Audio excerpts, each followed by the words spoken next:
Olá, a paz do Senhor Jesus. Seja bem-vindo, seja bem-vinda ao nosso vídeo, ao nosso canal, ao nosso estudo bíblico. Hoje nós estamos iniciando a série Culto de Ensino. Essa série vai ao ar aleatoriamente em dias não programados e também em episódios gravados, tá certo?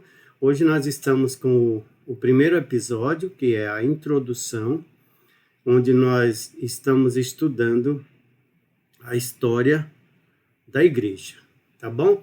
Então, vem comigo, eu sou o pastor Anísio Andrade da Silva, presidente do Ministério Apologético Boas Novas. E é uma honra, um prazer, uma alegria muito grande ter você aqui no nosso canal. Já peço que curte, compartilha, né, o nosso canal, vai deixando o seu like, né? Se você também puder participar com alguma quantia financeira, também o nosso canal está precisando de ajuda. Então fica aí para você o nosso convite para embarcar conosco em mais um estudo bíblico, desta feita sobre a história da igreja. Por que estudo bíblico? Porque a história da igreja se confunde com a própria história da Bíblia, né? O cânon sagrado, Novo e Velho e Novo Testamento. Mais precisamente, o Novo Testamento se confunde a história do Novo Testamento com a história da igreja. São duas histórias paralelas e também sequenciais, de onde termina a compilação do Novo Testamento, acompanhado com a história da igreja primitiva. Daí para frente segue-se a história da igreja primitiva com base no Novo Testamento. Então eu peço a você que curte, compartilhe nossas lives, nossos vídeos gravados e divulgue o nosso canal. Nosso canal é @MABNovasBrasil no YouTube e a nossa página é Ministério Apologético Boas Novas no Facebook. E lá o nosso nome é @MABNovas, tá certo? Então vem comigo, eu já vou colocar na tela aqui a nossa tela de abertura. Nós somos o Ministério Apologético Boas Novas, MABN, firmados na Palavra de Deus. Culto de Ensino, projeto O Reino de Deus entre nós, Mateus 6,10, parte A. Propósito, que a vontade de Deus seja feita aqui na terra como no céu, Mateus 6,10, parte B. Finalidade, a fim de que o homem de Deus seja apto e plenamente preparado para toda boa obra, 2 Timóteo 3,17. Então é isso. Você está tendo uma ideia, né, do que nós vamos estudar. E aqui nós temos a nossa capa, né? Culto de Ensino, Doutrina Bíblica, Teologia, nível básico, Introdução, História da Igreja. Eu quero desde já deixar os créditos para o Seminário Teológico Paulo Levas Macalão, STLM. É de lá que vem a nossa matéria. Eu sou um formando, né? Ou fui formado, né, pelo Seminário Teológico Paulo Levas Macalão. Sou um professor credenciado, tenho no meu ministério uma extensão desse ministério, desse seminário, e então eu acredito que estou plenamente apto a ministrar sobre esse assunto com esse material. Obrigado ao Seminário Teológico Paulo Levas Macalão por não nos impor nenhuma restrição no uso do seu material. Deus nos abençoe e vamos para frente. Sumário. Introdução. O precursor, o fundador, a descida do Espírito Santo e a expansão. da Igreja. História da Igreja, introdução. Era, em essência, um partido mundano e desprovido de convicções religiosas marcantes. O precursor. História da Igreja, introdução, o precursor. João Batista, ou João o Batista, precursor de Jesus, enviado para preparar-lhe o caminho. Ele descendia, né, de pais crentes, piedosos, e pertencia a uma geração sacerdotal, tanto por Isabel quanto por Zacarias, ambos descendentes da tribo de Levi, da casa de Arão. Nascido no 5º ano antes de Cristo, João Batista passou os primeiros anos no deserto, perto da sua casa ao ocidente do Mar Morto. No 28º ano depois de Cristo, apareceu a pregar no deserto do Jordão. As ideias de João Batista firmavam-se nos ensinos espirituais do Antigo Testamento, principalmente nas profecias e nos salmos. Desculpa aí, está faltando um S nos salmos. Eram, porém, novas. As suas ideias eram novas por combater a existência da base racial e cerimônias da religião, em insistir sobre o preparo espiritual do coração.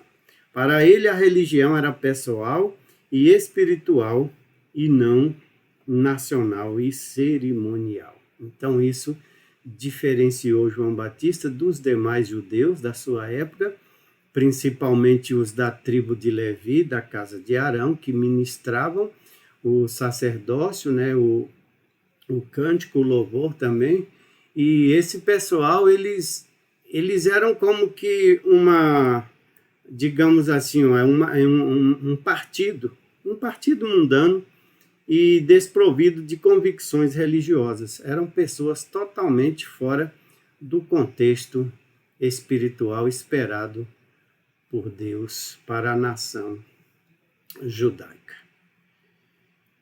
João foi o maior de todos os profetas por ter tido o privilégio de preparar o povo para o aparecimento do Cristo e apresentá-lo como o Cordeiro de Deus que tira o pecado do mundo. O ódio da adúltera Herodias foi a causa da morte de João. Ela persuadiu sua filha, que havia agradado a Herodes, dançando em sua presença e da corte, e pedir a cabeça de João, a qual lhe foi entregue. Então já vimos o precursor, João Batista. Ele disse: eu não sou o Cristo, mas eu vim para preparar-lhe o caminho. E esse que vem depois de mim, eu não sou digno sequer de, abaixando, desatar as correias das suas sandálias. Segundo o fundador. Então vamos partir para saber quem foi o fundador da igreja, da qual nós estamos iniciando essa introdução à sua história. Falta-nos material para compor uma biografia de Jesus, comparável à que se poderia escrever de alguém que vive nos tempos modernos. A pregação de João Batista afastou Jesus da vida calma que levava. Depois de seu batismo, Jesus imediatamente começou a pregar o reino de Deus e a curar os atribulados na Galileia, granjeando desde logo grande número de seguidores dentre o povo. Reuniu ao seu redor um grupo pequeno de companheiros mais íntimos, os apóstolos, e um outro maior de discípulos menos chegados. Durante 3 anos de sua atividade pública, Jesus viveu imaculadamente, chamando as pessoas ao arrependimento e à vida mais nobre, inculcando a fé em Deus e nele mesmo, sempre colocando o homem acima de qualquer doutrina ou instituição. Abre aspas, ensinava como quem tem autoridade, fecha aspas. e não se limitava, como os escribas, a citar autoridades antigas. Denunciava a hipocrisia dos fariseus e tinha compaixão dos desprezados. Jesus podia dizer que o céu e a terra passariam, mas não as suas palavras. Sua humanidade é tão evidente quanto a sua divindade. A explicação de, abre aspas, como, fecha aspas, isto é possível, como isto é possível, excede os limites de nossa experiência e, por conseguinte, a nossa capacidade de compreensão. O que deu imensa significação ao que Jesus era e ensinava foi principalmente a sua ressurreição, pois a morte não pôs fim ao seu ministério. Ao contrário, o túmulo vazio e a presença constante de Jesus em meio aos seus discípulos durante os 40 dias posteriores ao ressurgimento e, por fim, a sua ascensão aos céus, além de dissipar qualquer dúvida quanto à sua pessoa e missão, imprimiu nos discípulos uma tal convicção da salvação que chegaram a influenciar muitos sacerdotes e eles também aceitaram a fé.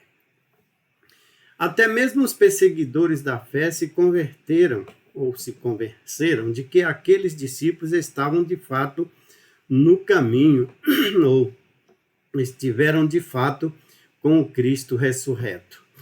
Atos 4, versículo 13.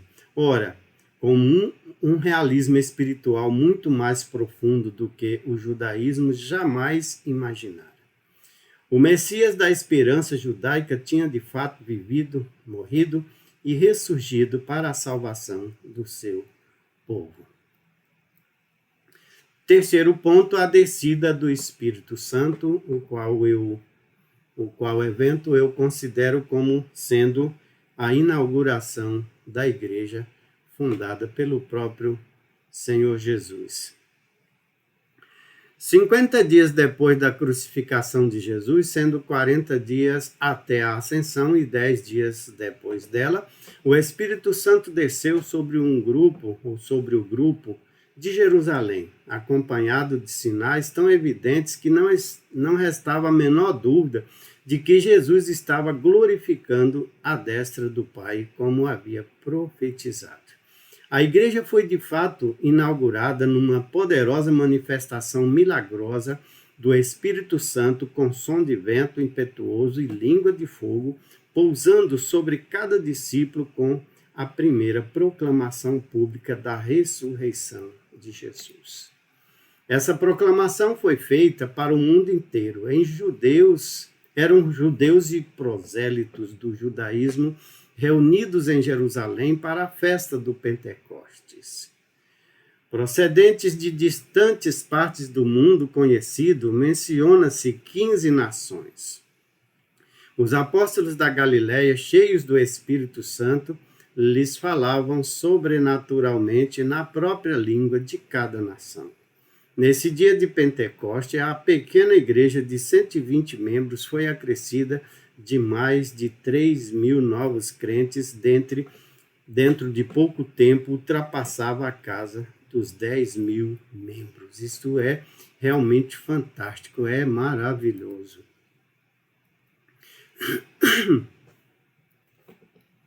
Quarto ponto, a expansão da igreja primitiva. Devido à grande perseguição que se levantou contra a igreja em Jerusalém, os crentes, com exceção dos apóstolos, foram espalhados pela Judeia e Samaria. Assim, Deus usou a perseguição para expandir a igreja. Em Antioquia, cerca de 500 quilômetros ao norte de Jerusalém, os crentes que fugiram de lá começaram a pregar para os gentios, dos quais muitos se converteram. Foi lá que os discípulos foram pela primeira vez chamados de cristãos, entre aspas.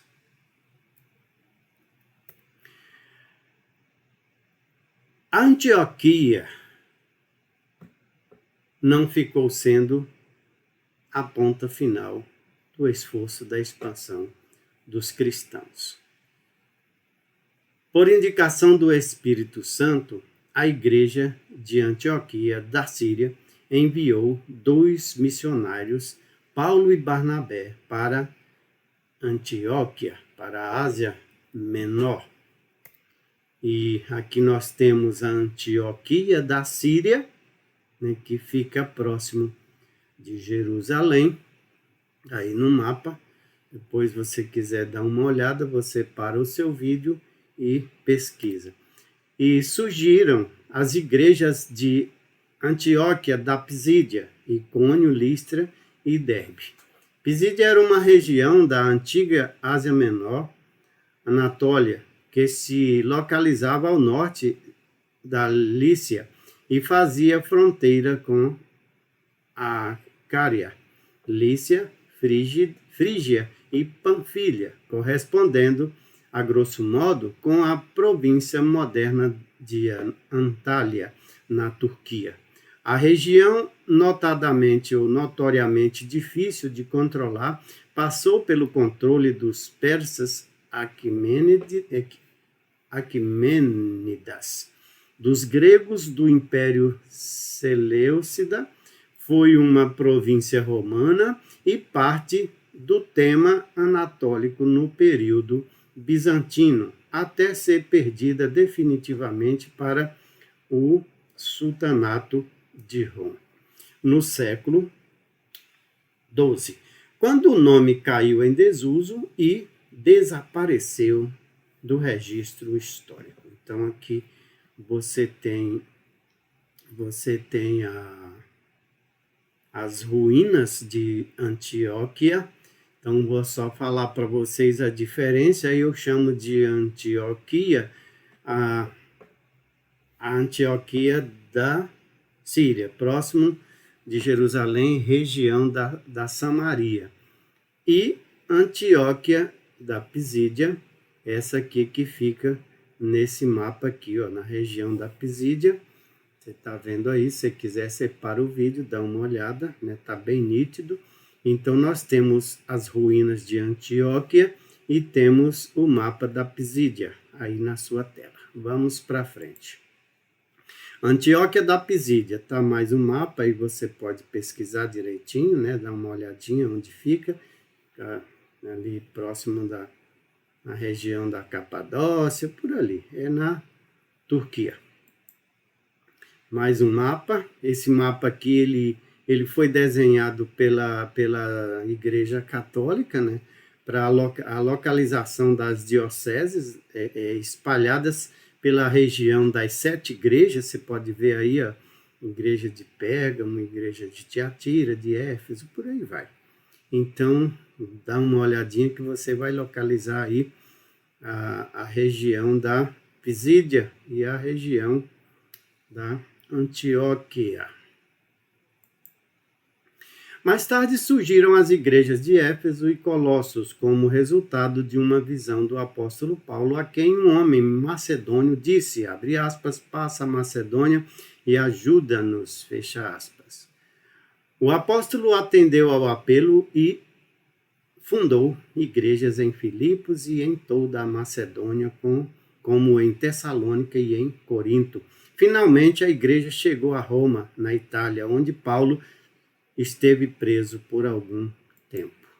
E por aqui nós finalizamos esse nosso primeiro episódio dessa série, A História da Igreja. Os créditos vão para Seminário Teológico Paulo Levas Macalão, STPLM, módulo 12, A História da Igreja. E também o nosso módulo de consulta na internet, Wikipédia, a Enciclopédia Livre. Está aí o endereço eletrônico para você.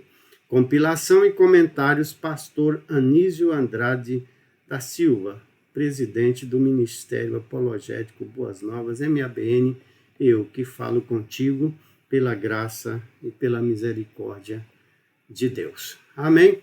Então, nós ficamos por aqui. Eu aguardo você no segundo episódio, no qual nós vamos dar início com a sequência, né? Vamos ver o desenrolar da história da igreja. Fica com Deus, que Deus abençoe você, sua casa, sua família e até breve. Tchau, tchau.